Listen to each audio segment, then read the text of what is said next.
自动挡车打死都不要这样开。这台车的车主刚在我这儿大修了变速箱，花了这个2000多块钱，是怎么回事呢？就是因为他平时开车的时候多做了这样一个动作。其实啊，这个修车的钱是完全可以避免的。今天我来告诉大家到底是怎么回事。自动挡的车打死都不要这样开。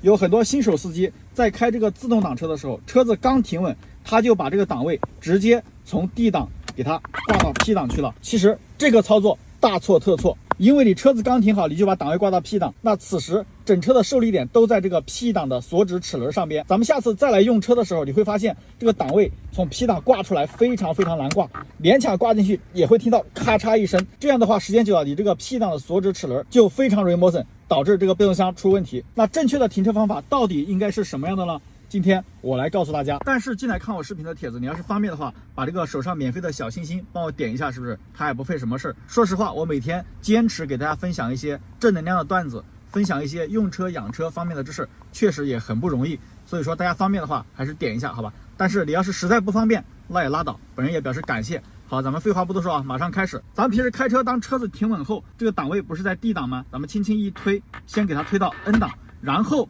拉起手刹。